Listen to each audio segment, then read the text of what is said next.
Shalom and welcome to another in our series of podcasts from Temple Beth, a dynamic center for conservative Judaism in Los Angeles.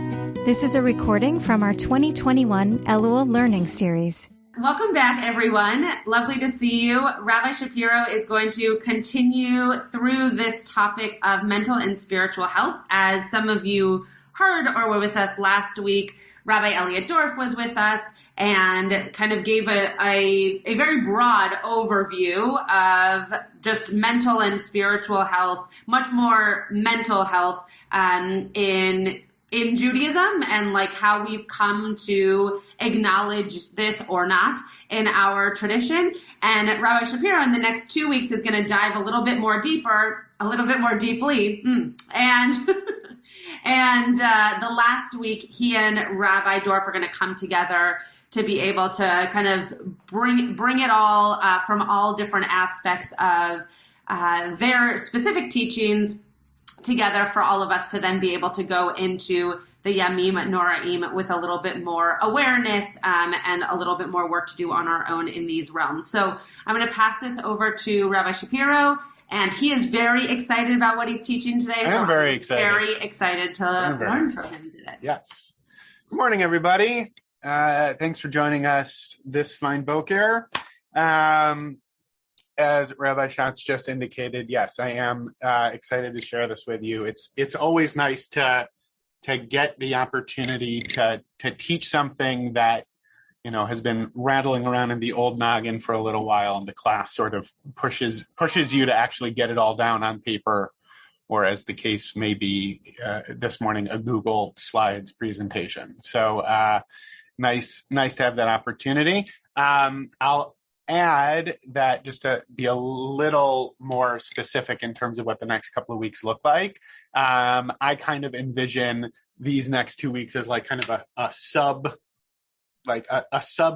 two-part class amidst the larger 4-part series that we're doing. So I shared this a bit with Sarah last night, and she said, "That's great, but where's the practical piece?" And I said, "Yeah, that's next week." So today I'm planning on going through some more kind of conceptual stuff, and then my hope is all y'all will join next week, and we'll be able to dive into a little bit more of the personal reflective pieces of what I'll be presenting.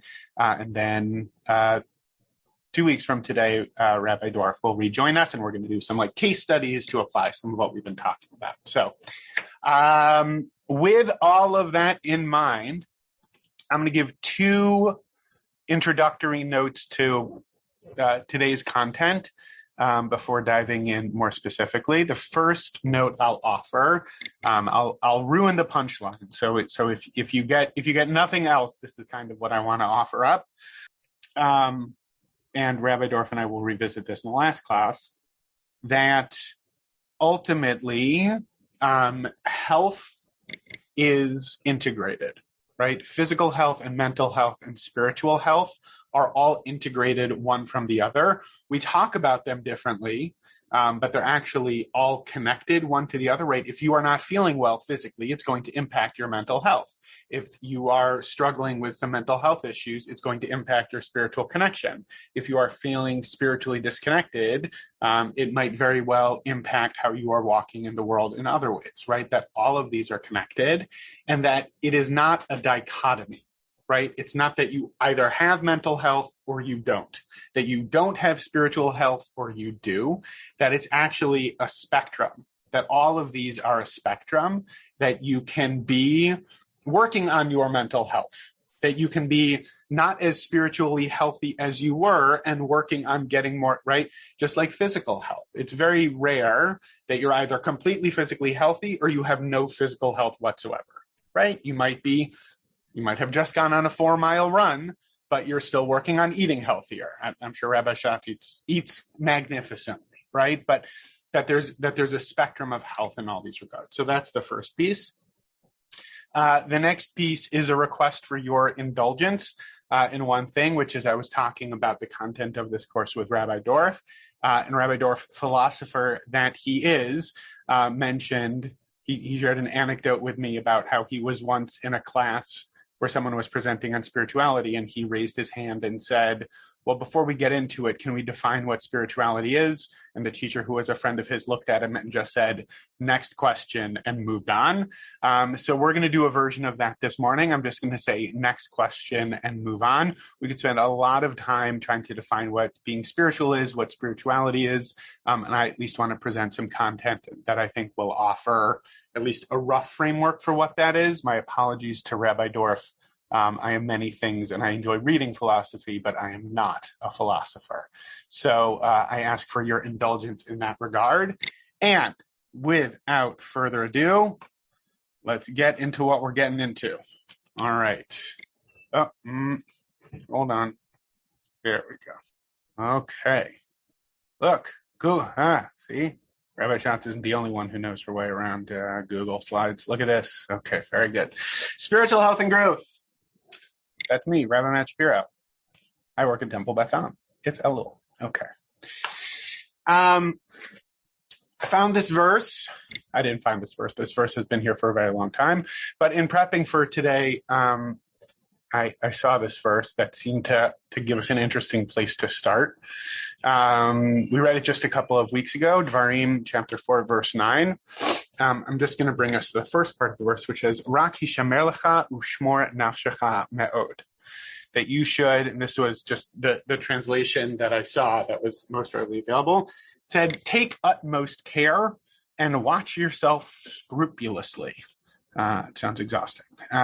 You should watch yourself scrupulously.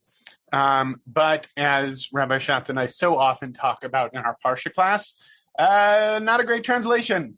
Like really the translation, I think, gets pretty far afield from what you would translate in a much more pshat form. So I took another crack at it. If you say, Rak hishamer lecha ushmor nafshecha me'od, there are two pieces here, right? There's actually two types of caretaking, like lishmor, to protect, to care for. There's two different things that you need to be protecting, yourself and your nefesh, which is interesting, right? We know, as Rabbi Schatz and I have been telling folks in our Parsha class for quite some time now, there's no extraneous verse, phrase, word in the Torah. So why would it be that the Torah is going out of its way to say you should take care of yourself and also me'od, not just shmor nafshecha, not just take care of your spirit, of your nefesh, but to really do it, me'od, I'm just going to keep rolling with scrupulously, that you should take extra careful care of it, that spirit of yours. And the Kli Yakar, 16th century rabbi who was in Prague, commentary on the Torah, laid it out, sort of broke this down in an interesting way. He said, take care of yourself means look after your physical body. But it doesn't add scrupulously, me'od, as it does after the second part of the verse, which refers to guarding one's soul, spirit, your essence, because one must be even more careful to protect one's soul than one's body. So I thought, particularly when we talk about spiritual health, spiritual growth, this sense of there is something that is more than just our physical body, that the Kli Yakar is using this verse as a jumping off point to talk about how carefully we need to take care of that part of ourselves. To which you might ask, well, how do you do that? And what does that mean? And those are great questions, and we're going to explore that more deeply as we move forward. Now, at the same time, per what Rabbi Dorf was talking about last week, he was indicating, correctly, of course, that our tradition doesn't separate out these two pieces. So even though in this verse, we're seeing some differentiation between, per the Kli Yakar's commentary, your physical body and your spiritual essence, at the same time, we are integrated beings. And Rabbi Dorf cited this Agadata, this narrative piece from the Talmud, where the soul and the body is part of a larger sugya, part of a larger exploration of the different parts of ourselves in Masechet Sanhedrin, that we can't so easily separate out our essence, our spiritual essence, from our physical self, and that, right, when we are on the day of judgment, which, 'tis the season to be thinking about such things, when the soul is brought forth on the day of judgment, it isn't separate from the body as they were when they sinned, and he judges them as one, right? That the two pieces of ourselves are not so easily separated out. So you could ask, Rabbi Matt Shapiro, you are saying that we can look at these things separately and we can look at them as being interwoven. Which is the right framework for thinking about this? To which, in true rabbinic fashion, I will just answer you yes, right? That we can think about differentiating those parts of ourselves and at the same time seeing them ultimately as integrated, like I was talking about at the beginning. I'm gonna pause there for a second. I saw there was a chat, thoughts, reflections, comments thus far. I'm gonna have a sip of coffee. All right. Oh, yeah, Joanna. As you were talking, there were a couple of phrases from the High Holiday Liturgy that were coming to my mind. So one is Haneshama lach v'haguf po'alach, right? Which seems to differentiate so first, just to translate, our soul is yours, God, and our bodies are also, our body is your work. So that seems to kind of differentiate the two, in line with the Kli Yakar. Yeah. But then there's another line, and I think it's even not far from that line, but there's another phrase that pops into my head, the ruach kol basar ish. So ruach to me seems to speak to the soul, the wind in you, the spirit in you, your soul, but the soul of like the flesh of a person. So that to me is like the Sanhedrin piece, like somehow like the soul and the body and your flesh is one. It's not that same divisiveness into two separate things. Yeah, absolutely. That thank you for the seasonal connection. I'm glad that at least one of us has the machzor on the brain. I do not have that so readily accessible on a Monday morning, but I'm really grateful that you do. And to your point, I think really nicely laid out the sense. And I think, look, just like I can talk about my arm separate from my leg, right? My arm is not my leg, I think, but they are part of my body. So too, I can talk about the different aspects of myself while recognizing that they are ultimately part of a whole, right? I think we can have that framework similarly for thinking about our spiritual selves and our physical selves. The other thing I'll just offer up very transparently is that there are different words in our tradition that I am using somewhat interchangeably, and that a date to be named later, we can maybe have a session in which we explore the difference between nefesh and neshama and ruach, right? Each of which are three different words that refer to some non-physical part, spiritual essence of who we are as people. Generally, the framework is considered to be that the neshama is sort of the highest, most elevated part of ourselves. The ruach is the life force, and the nefesh is just like the sort of life force that is present for all beings, like human and animal together. That's a much longer conversation, and I'll just sort of name that I'm kind of glossing over that piece just to refract out to this sort of adjacent point that there is some aspect of who we are as people that is not just our physical body, right? So I'll sort of lay that element out as well. Okay. Any other thoughts, questions, reflections before we trudge onwards? Okay, cool.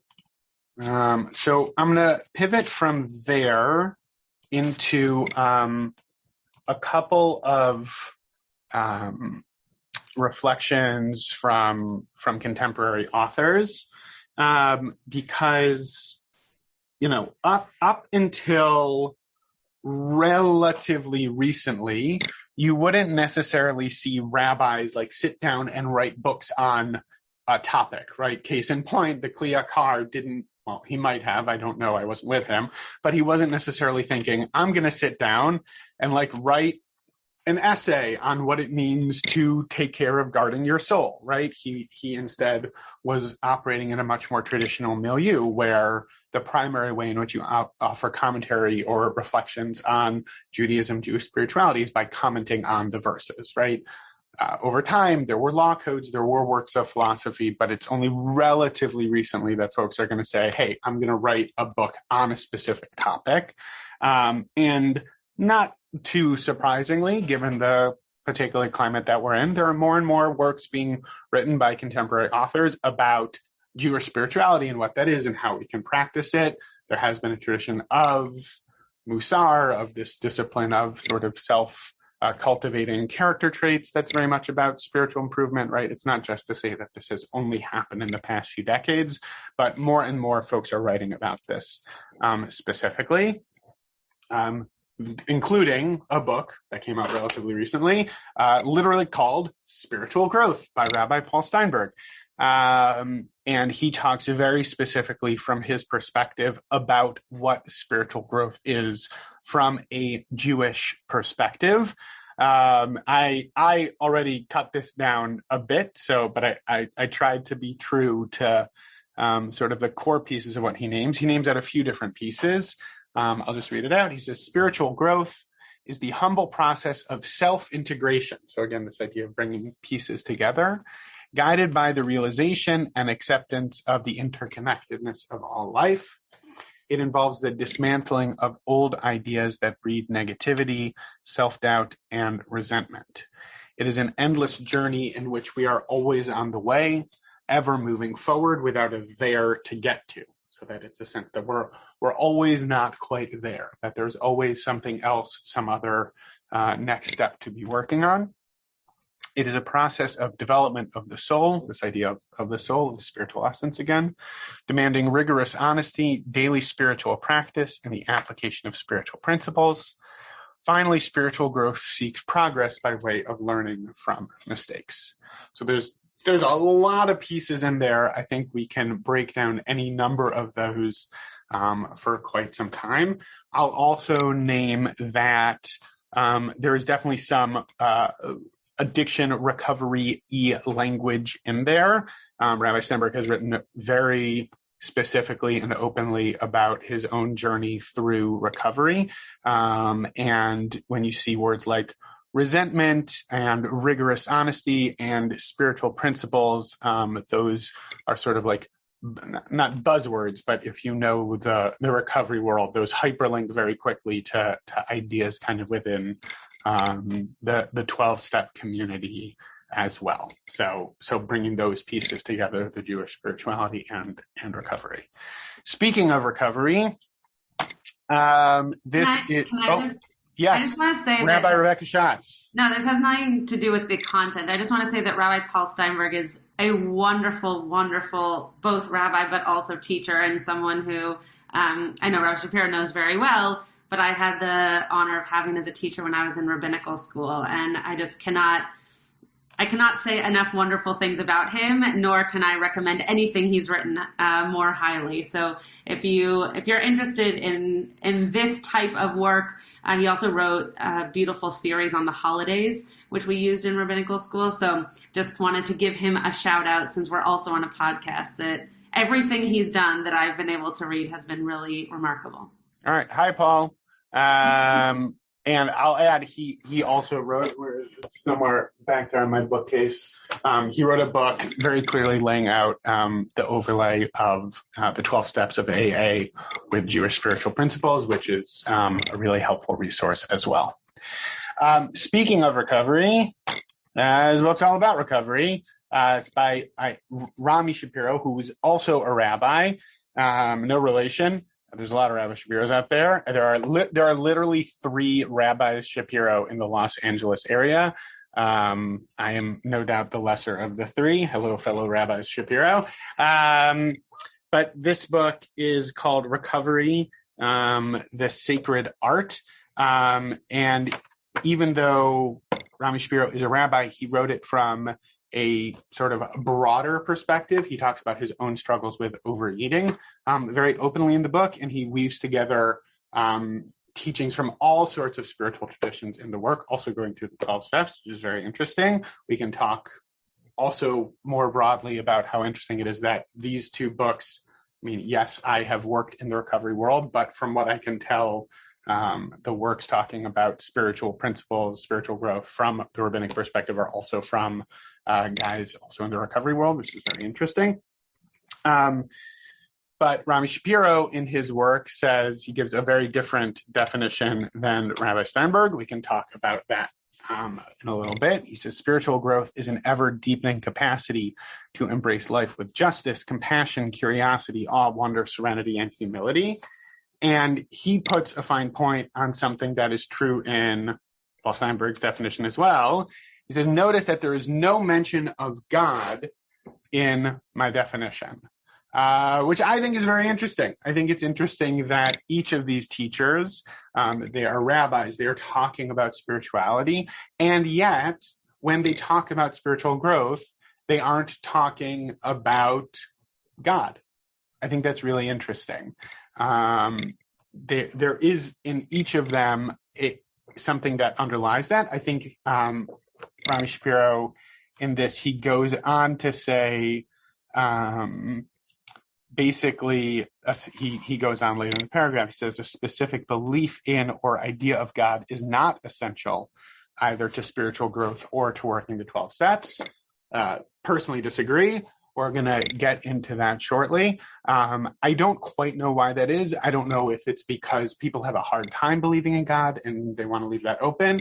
I don't know if it's an articulation of their own struggles. I don't know if it's because there's a sense that you can work on this. Rabbi Steinberg doesn't say that quite so specifically in his book.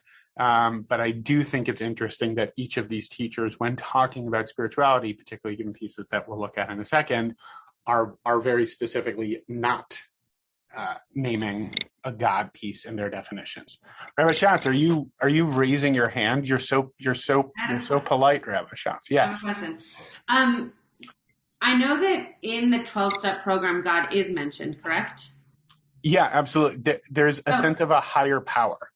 Right. So could it be, and maybe you don't have an answer because this is specific to these humans, but for you, could it be that God isn't mentioned in these two pieces that you brought us because you want that separation, like you want to be able to kind of come to it on your own without believing in something influencing your path, whether good or bad, just based on whatever you're working on? Could it be that your theology, if God is too connected, would somehow be impacting the good or the bad choices, and that might not be as healthy?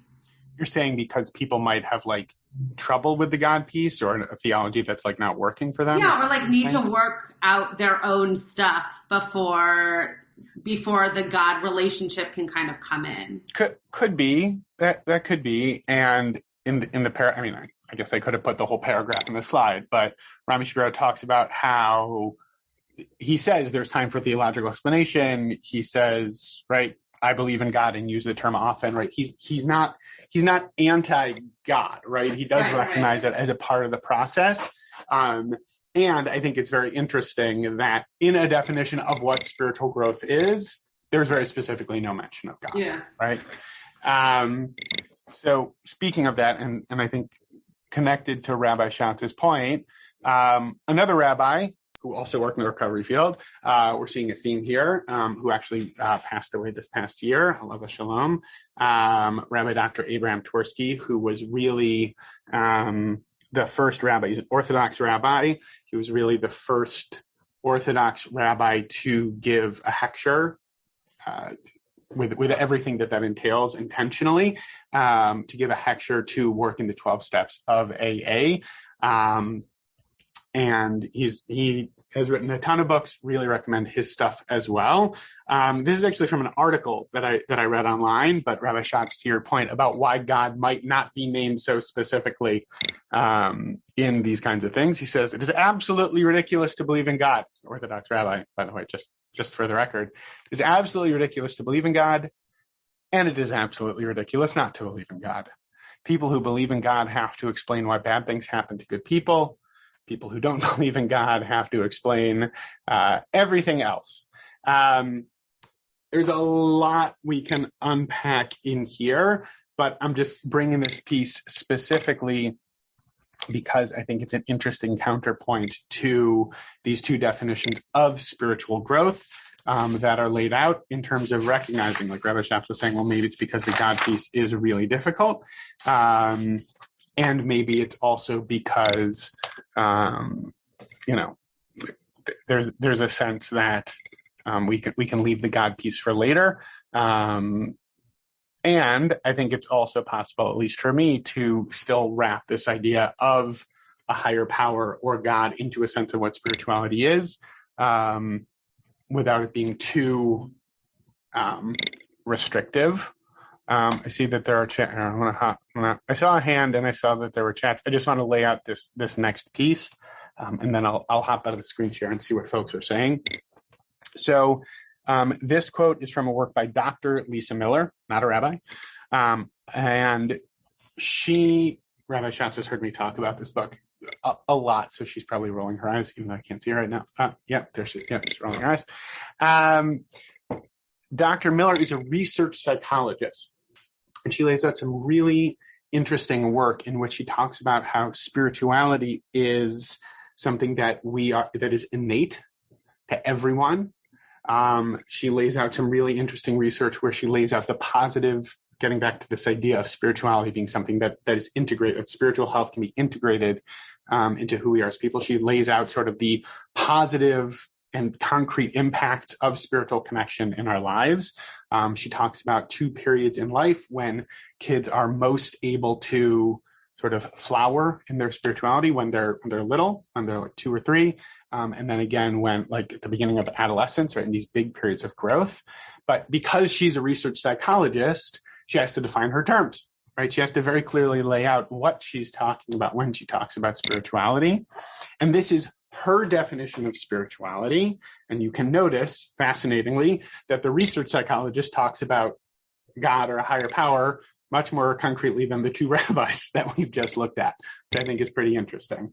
And her definition of spirituality is that it is an inner sense of relationship to a higher power that is loving and guiding. The word that we give to this higher power might be God, nature, spirit, the universe, the creator, or other words that represent a divine presence, right? She's not worrying too much about exactly what you call it, but you're calling it something. The important point is that spirituality encompasses our relationship and dialogue with this higher presence. So what she's laying out is that spirituality has 2 components. 1, relationship to a higher power. 2, that there's a relationship and dialogue there between each of us individually and that higher power. And so therefore then, right, spiritual growth would be growing in that relationship and developing what that looks like in your life. Okay. I'm gonna get to a punchline in a minute. I can't see the chat. Should I? Okay.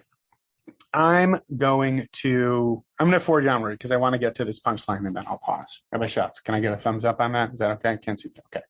So I recently came across this next piece just last week. I don't know if folks have heard of the Institute for Jewish Spirituality. They do great work. Rabbi Schatz has assembled a fantastic Elul program. They are also doing some really great Elul stuff. If you have the capacity for 2 different Elul programs, I highly recommend theirs as well. They're doing really, really good stuff. This next piece is coming from a teaching that was sent out just last week from the Institute for Jewish Spirituality by Rabbi Jonathan Slater. I'll click over to it in a second, but I'll just revisit something that we talked about last week, that Rabbi Dorf laid out last week in terms of talking about the role of Jewish education as compared to other educational systems. Rabbi Dorf highlighted that the role of Jewish education historically is to teach people about how to follow the mitzvot, right? That classically, historically, that's what we talked about, that we have a system of mitzvot, and that Jewish education is about teaching people what those are and how to follow them. And I think this teaching from Rabbi Slater lays out really nicely integrating some of these pieces with God and spiritual growth and this more classical definition of what Jewish education is for. If I can figure out how to click. There we go. Okay. This is Rabbi Slater's speaking about this general idea. We understand the whole of the Jewish religious system to be grounded in diverse and varied spiritual practices to engage us as whole human beings, right? So if we're thinking about what Jewish religion is, it's that we have these spiritual practices. The classic rabbinic language identifying and defining spiritual practices is that of mitzvah, right? And usually we talk about mitzvah means commandment. And here Rabbi Slater says, we sense that mitzvah is connected to the Aramaic word tzavta, meaning connection and community. It is through mitzvot that we can connect most deeply to our inner lives and then to the communities in which we are situated and ultimately the whole of the world. So here he's bringing together a few different pieces that I've talked about today. One, he's articulating a different framework, but still a concrete framework for what spiritual practice and growth and health can look like, and that's the system of mitzvot. He is talking about that in terms of being connected to something bigger than us, even though he isn't naming out the God piece specifically. I will tell you, he talks about that elsewhere in the article, even though you don't necessarily see it here. And he's talking about connecting it to our inner lives as well. One way we take this into practice is to see each mitzvah linked to some particular aspect of our life and our behavior. Connecting with and performing that mitzvah directs us to that part of our life to bring us into direct relationship with our life in this moment. I'll sort of pause here to say that Institute for Jewish Spirituality focuses a lot on mindfulness practice, and you can kind of see that there, right? Direct relationship with our life in this moment, being mindful, paying attention to what's going on right now, and seeing the system of mitzvot as each being an opportunity to delve into that, to say, okay, what's right when we think about Shabbat, or we think about kashrut, or we think about saying brachot, or we think about the interpersonal relationships, this idea that each mitzvah has the capacity to bring us into this moment.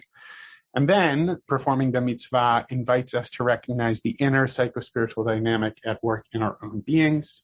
With this greater clarity, we gain the freedom to then choose a way of being in the world that aligns with our sense of higher purpose, moral intention, and spiritual awareness. So again, all of these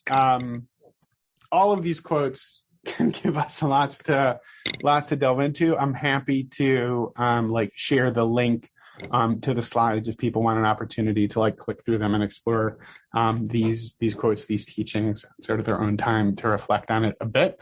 But again, I think this teaching really beautifully integrates some of the different pieces that I've been speaking about today. I'm going to click through a couple more slides, then I'll just hop out and people can ask me to go back and we can talk about all of it. So I'm talking about spirituality, but here I'm also talking about a specific religion. So what's the deal with spirituality and religion? What's the connection or lack thereof between those two? Folks might have heard me talk about sort of the Venn diagram of this before, and I don't know where I originally heard it. I actually think it might have been a Rabbi Torsky teaching that I heard it from, but I'm not the only person I think about it. And this was just a Venn diagram that I found online as I was like, I don't think I'm the person who came up with that. And I'm definitely not. Someone else did. Probably lots of other people have thought about this. So you can see in this Venn diagram that there is religion, which is distinct from spirituality in some ways, and there is spirituality, which is distinct from religion in some ways, right? You hear pretty frequently today, you'll hear people say, well, I'm spiritual, but not religious. It's great. Yeah, that works for you. That's fine. I don't know that you will often hear people say that they are religious, but not spiritual, but I know that there are plenty of people who are religious, but not spiritual, but that there is a Venn diagram, right? That there is an overlap between what religion offers and what spirituality offers. And that from my perspective, it's helpful to have a spiritually infused religious practice, right? That there is a sense of peace and purpose, that you can be open to what you want to do, right? That there's sort of that inner expansiveness that is grounded and offered a framework, kind of a scaffolding by what religion has to offer. I find that to be helpful and meaningful, because particularly when we talk about spiritual growth, spiritual health, moving along the spectrum of spirituality towards greater integration, that's some really big, heady, challenging stuff to think about. And having that grounded within a specific religious tradition, for me, is a helpful framework to work within. I am biased based on my line of work and who I am as a person, but from my perspective, I find that to be helpful. And again, just to lay out that it is not a matter of, well, you're going from not being spiritually healthy to spiritually healthy, right? That it's not binary, that it is very much a spectrum. You see it often in mental health, right? This is one of a few different diagram spectrums that I found online in terms of what a spectrum of mental health can look like. There are people out there, and I hope they get the help that they need, who are very much in crisis with whatever they have happening with their mental health. There are also people, I'm sure there's somewhere out there, even in the middle of 2021, who are excelling in their mental health, and I would love to meet them, and they must be really super awesome folks. Most of us, I would say, are probably somewhere in the surviving, on a good day, thriving spectrum, right? And that it's not binary, and that it can shift from day to day, right? I think that's just part of what it is to be a person in the world. And hopefully we have the resources to help bring us more towards the green side of the spectrum when we're surviving, maybe moving into struggling, and that's an ongoing process. Like Rabbi Steinberg talked about in his definition, that it's a path, right? It's not a destination. And here too, I found this was actually on, this was really the only version of this diagram that I found online. It's from a Canadian hospice center, but I think they laid it out really nicely. That unfortunately, yes, there may be times in our life, there may be people who are experiencing total emotion, total spiritual pain, that there's a real sense of meaningless, that there's real withdrawal from the world.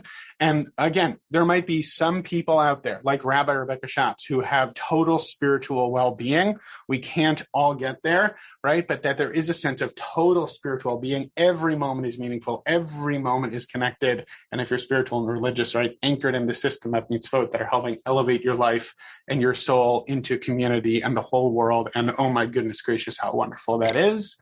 Most of us experience spiritual struggles that we try to navigate, issues of guilt, sadness, suffering. Who can I trust? Where do I find hope, right? I think that's really, really common and normal. I think that's where most people often find themselves to a certain degree, often with, again, with this idea of a spectrum. And that when we think about what spiritual growth looks like, moving to a greater place of spiritual health, remembering that it's a spectrum and that we're all gonna be walking this path with the various stumbles and struggles along the way to try to get towards greater spiritual well-being, and then we'll stumble again, and then we'll move towards greater spiritual well-being, hopefully again with the resources that we develop within our tradition and our community and within ourselves. So that was a lot of stuff to throw at everybody, but I appreciate the opportunity to sort of compile it and offer it up. I will pause here for reflections, thoughts, questions, queries, comments, concerns, conundrums, and the like.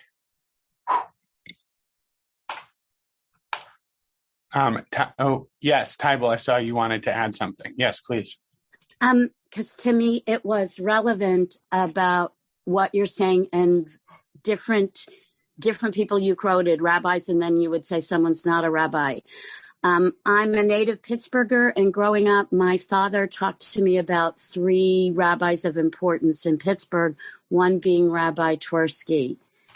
Rabbi Twersky, he's from, I forget which he was, may his memory be a blessing, from several Hasidic dynasties, and I think he's from Milwaukee, but it's somewhere in the Midwest.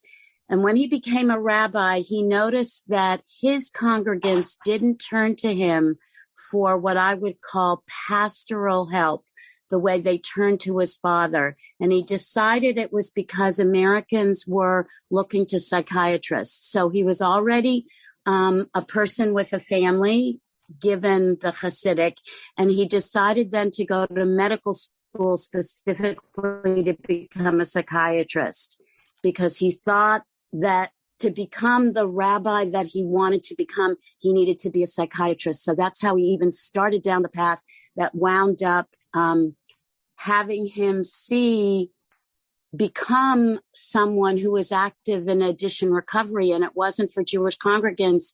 It was for people he saw on the streets as he passed them going to shul. And he felt he needed to help them too. He just was this extraordinary person. And maybe the last thing I'll say, because you're, the people in Los Angeles, he was really struggling financially to afford medical school. And there was some publicity. And without knowing him, Danny Thomas stepped forward and paid for his medical school so he could finish. Amazing. Yeah, I think Rabbi Torsky definitely came up with some really powerful ways to type of, like you're saying, integrate the medical and the spiritual, and was really really groundbreaking in that regard. Like there was really nobody, at least as far as I know of, and I'm glad to be corrected if I'm missing a teacher or two out there, but he was really the first person to integrate those pieces in some really powerful ways. Absolutely. I'm seeing a couple of requests for the PowerPoint, so I'll toss it in the chat. Happy to have folks look at it. I know there were some chunky quotes in there that I skipped over relatively quickly. That we have a few moments now. I'm happy to toss them back up if folks want to revisit any of them, and if people want to take a few moments on their own time to scroll through the slides. More than happy to share those. So, other questions, thoughts, reflections? Just because Sarah asked you this question, and you said that you're going to be doing it next week, but and if this is too personal, you can make it general. But how does kind of diving into this part of the Chagim for you help you connect to the Chagim? Like how does the, I would assume, more spiritual health and mental health in terms of like actual practice during the high holidays, but I'd be happy to be wrong. Like how does that ground you in terms of whether it's the work that you're doing on the Chagim or your own journey on the Chagim of figuring things out? Like how does that help you? And maybe that would also give insight to those of us who are wondering how it would help us. Yeah, sure. Well, the gift of being one of the many gifts of being in our line of work is that, as I'm working all this stuff out for myself, I get to share it with other people. So I'm sure folks know this, the things that you hear rabbis talking about are usually the things that they're working out for themselves. So, I've been sort of noodling on this high holiday sermon that I'll be giving. And it's a lot about how... on Erev Rosh Hashanah, so everyone should... On Erev Rosh Hashanah, which no one will be listening to. This idea that we're each on... a little bit of what Rabbi Steinberg hints at in his, that we can't go back, we have to go forward, right? And so for me, there is a desire. I wish we could go back to the way things were a year and a half ago, and I don't think it's possible, right? I think we need to recalibrate to be in the world that we're in. And fortunately, we have a tradition that tells us how to do that, right? We have a tradition that offers up for us resources for how to look forward into a new kind of response for what this is. I'm spoiling my whole sermon here, so now no one has to go to Erev Rosh Hashanah services. Everyone should go to Erev Rosh Hashanah services. It's important. It's the first Mariv of the year. But the framework that I'm going to offer up for that is tshuva, right? We usually talk about tshuva as repentance, right? But tshuva, people have heard me say this a bunch probably already. Tshuva is also answer or response, right? She'elah, tshuva. And so we're each being asked a really big question right now, which is how are we going to respond to the situation that we're in? And each of our tshuva for the coming year is trying to figure out how to answer that question. That's a really big question right now, right? How are we responding to the circumstances in which we find ourselves? From my perspective, that is just as big a question heading into the high holiday season as, specific making right of wrongs we've committed in the past year. That's a really big one. You asked me what's that like for me. I don't know. I got another 2 weeks, 3 weeks. How many weeks do I have? 3 weeks to try to figure that out. So three shopping weeks left until Erev Rosh Hashanah. So I'm trying to figure that out. 3 weeks? No. Yeah, 3 weeks. Okay. Mm-hmm. Okay. I just gave Rabbi Schatz an anxiety attack. So she has just gone towards the yellow end of the spectrum on mental and spiritual health. Yeah. Right.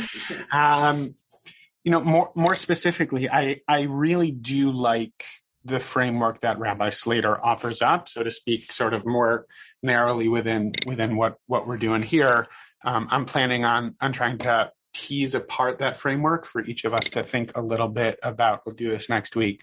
Like, what is a mitzvah or two that you can sort of like dive into to ground yourself and to like really spiritually anchor yourself in some kind of way. And that can be Shabbat, that can be kashrut, that can be a sense of not putting a stumbling block before the blind, whether that's yourself or someone else, right? There are all these mitzvot that our tradition have to offer. Folks might have heard me talk about this at various points along the way the past year and a half. I don't know what I would have done without Shabbat the past year and a half. I really don't. Yes, because it's a pause from work. Yes, because it's an opportunity to connect with my family and see my little hooligans run around their neighborhood with their friends and get a break from everything. But it was just also helpful in terms of marking time, because everything started blending together. And when all you do is be on Zoom, and even Shabbat is over Zoom, and everything is on Zoom, to be able to say, I'm taking a break. There needs to be a pause here, because otherwise it's just all blurring together. For me, that was so important, right? When my desk for work was 5 feet away from my bed, I needed 25 hours to not have Zoom up. That was really, really important. I don't think that's what God had in mind, or the rabbis of the Mishnah had in mind when they were talking about what Shabbat could look like, but integrating where we're at as people with the resources that our tradition offer up to help us navigate the spiritual dilemmas that we're currently facing. To me, that's a pretty concrete example of what this could look like. Because for me, the spiritual dilemma was, how am I differentiating what's going on in my life? How am I navigating the flattening out of everything into a Zoom stream? How am I sort of combating this Zoom fatigue and this stress of the situation that we're in? And one of the answers of a few was Shabbat. And from my perspective, that's sort of an integration of this framework of the mitzvot and personal spiritual challenges, and trying to put those pieces together. And so heading into the Chagim, heading into the high holidays, I would say that we each have the opportunity to sort of take a step back. And folks can think about this for next week. If you like me, I can give everybody homework. I love giving homework. The homework can be, right, what is a spiritual dilemma? What's something that you're struggling with as you're heading into these next 3 weeks that Rabbi Schatz is now freaking out about, right? What's something that you're really trying to navigate? Because you can't know what a solution might be if you don't have a clear sense of what the problem is, right? You can't just slap a Band-Aid, right? If you don't know where the wound is, you don't know where to put the Band-Aid, right? If it turns out I have a scrape on my elbow, but I put the Band-Aid on my forehead, the Band-Aid's not doing anything, right? So I would encourage everybody to really try to reflect on what is the spiritual work, what is the issue, the challenge that, and if you're lucky, you only have one, but you probably have more, right? What's the something or some things that you're really grappling with as you're heading into these weeks? Because hopefully, maybe, possibly, our tradition has resources to offer that can help ground that and combat that and try to help you navigate whatever it is that you've got going on. So that was a long answer to a short question, but that would be my attempt to sort of pull that apart a little bit. Other thoughts, reflections? I'm happy to keep talking. I mean, I have a lot to say on this topic. The other thing I'll offer up is that, as you could tell from the really lovely logo that I had on some of the slides, is we're experimenting with this Temple Beth Am Center for Spiritual Growth that I'm trying to run with a little bit.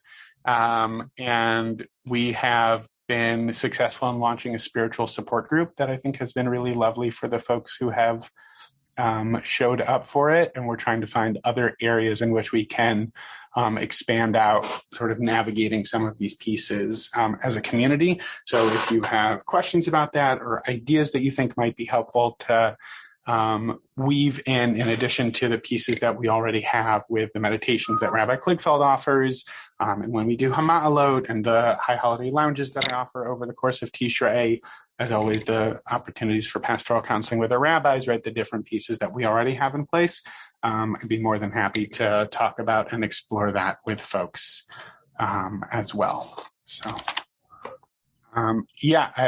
Denise and then Tybal. Okay, so when I saw in the emails and stuff that we're doing the Center for Spiritual Growth, I was like, oh my God, that sounds amazing. Immediately clicked on it, wanted to join. And then they were all like really targeted to specific things that I have experienced in my life, but I'm not experiencing now. And so I was kind of bummed out a little bit, like I felt myself kind of wishing or hoping that at some point there's going to be a space to do that, you know, without necessarily attaching it to a specific struggle, or maybe even for people who are happy. It sounds like a weird thing to say, but I feel like sometimes my happiest times are actually really lonely, because everyone shows up for you when you're sitting Shiva. But when you're dancing in the street, people are like, oh yeah, that can wait, you know? Yeah, well, first of all, I think you named something, like right there at the end. I think you named something really both challenging and powerful, which is, I think because it's always so stark, right? When someone is going through Shiva, when there's just been a loss, when there's an acute illness, right? And the challenge of sustaining that connection. And I'll name for myself, right, that I am pretty good when there's someone in our community who I know has experienced immediate loss, or someone who is in the hospital. I'm pretty good about reaching out to those people. It's really tough, but it's really tough. Thank you. I'm glad you think that's true. I do my best, and it's really tough. And what I try to do is at least put reminders in my calendar for 2 or 3 months later, because the grief doesn't just disappear after Shloshim, right? And even if you're out of the hospital, you might still be recovering from whatever got you in the hospital 2 or 3 months later. It doesn't necessarily mean it's gone just because you're not in the ICU. And I think it is a challenge, recognizing that recovery takes time in all of its forms. And Denise, I'm happy to speak to you offline or elsewhere about like what we're offering and how we're offering it. I think you can want to explore what spiritual support might look like for you, even if you're not experiencing like an acute crisis in the moment. I'm happy to talk more about that with you either today, if you want to stay on for a couple of moments, or at a later date. Happy to explore that with you. Renee, Joanna, and then Tybal. So along what you just said, I think that the shul initially, when COVID started, the wonderful rabbis of our shul initiated a program where we reached out to members of our shul who were elderly or alone or in need of like an extra whatever. And what you said is very much on the mark, because what I've been hearing, I don't know what the initial intention of that program was, whether it was supposed to be just like a one-time deal or not, but I have been in touch with those people on my list throughout. I've been calling them every week. And I know one thing that I've been hearing universally is that, we heard from people in the beginning of this, but no one's really checked up on us along the way. And it's very true what you're saying. I mean, it's for these older people or people that are alone and most vulnerable, they weren't just vulnerable when things were starting, but now that we're going into the second year, where again they're not going to be able to be in shul and yada, yada, yada. They're equally as vulnerable. Yep. I have nothing to add to that other than yes. I think we're a big community. We're blessed to be in a big community with a lot of members and with a lot of different, people in different stages of life. And I agree. I think we were in, because of like the crisis mode that we all sprang into when COVID hit. I think we did some really lovely relational work. Right. And it needs to continue. Yeah. And I'm not just talking about the clergy. I'm talking about people that reached out. Right. I mean, I think exactly. I keep hearing that. Yeah. And even people like Barbara Hackman, Rachmiel's wife. I talk to her every week, and she's so grateful for the Temple Beth Am community that she had when she was there. Yeah. And I'm really grateful that you're doing that work to connect with folks. So thank you for that. Joanna. So just picking up a little bit on what Denise said and sharing a bit of a personal reflection. So in addition to spiritual growth and, talking about, mental health and spirituality amongst people who maybe are not going through anything at a particular moment. Yeah. I'm divorced 10 years, and it so happens Rabbi Kligfeld said something in a recent sermon that just really triggered some thoughts and reflections in me on, time, distance, things I've experienced and learned since then that caused me 10 years later to go back and sort of revisit my divorce and my marriage and have a little bit of growth from that. And so that might be interesting too, gathering people 1 year, 5 years, 10 years post something, because I think that there's things that, time and distance and perspective can lead to further growth that sometimes when you're in the midst of it, you can't see or you're just not ready for. Yeah. I appreciate that. I think a question with all of these is getting to critical mass. And to your point, there are some people who are going to be processing things 1 year out that some other people aren't going to be able to process until 12 years out. Right. This is so individualized. And I think we saw that woven through some of the teachings that I offered up today. I'm glad, right? I'm glad that you were present in Rabbi Kligfeld's teaching to be able to then have the opportunity to sort of go back and revisit in what sounds like a healthy way to still sort of work through some of what was lingering. And I would sort of invert what you said at the very beginning of what you shared, which is, if people are just doing okay and not really going through much, and I would flip that on its head completely. We're all always going through something. It's called life, right? We're all always navigating something, and it might be an immediate acute loss. It might be a really painful divorce. It might be feeling really isolated in the middle of a pandemic. And even pre-pandemic, we each had the day-to-day schmutz that we were each navigating. Life isn't easy for anybody, no matter what it looks like. And I think the invitation of this work and what I like about some of these framings is just to say, we're all in this together. Everybody's navigating their stuff. It's just part of being a person. And we have a tradition that can ground us in some practices and some teachings that can help us all as individuals and as a community navigate the stuff that we're going through. To me, I think that's an important sort of inversion, if that makes sense. Absolutely. And I realized as you were talking, kind of what I had in my head and probably should have said out loud, but the word didn't come at the moment was, seemingly, people who seemingly, right? Because. Correct.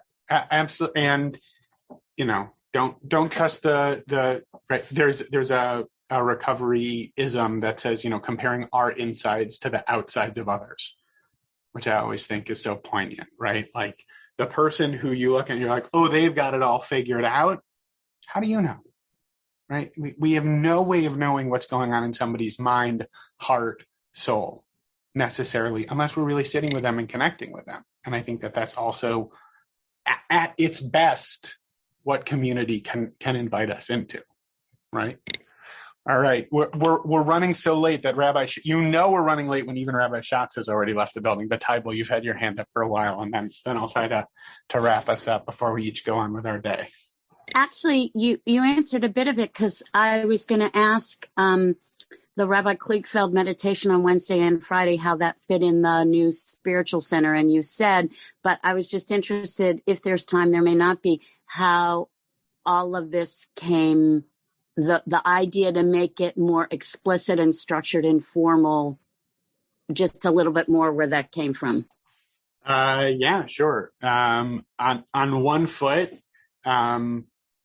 it's a passion of mine, and I talked about it with Rabbi Kliegfeld, and I talked about it with our president, Stuart Tochner, and I talked about it with a few other folks, and I said, hey, I think we can bundle these pieces together and offer it up to folks and maybe build on it from there.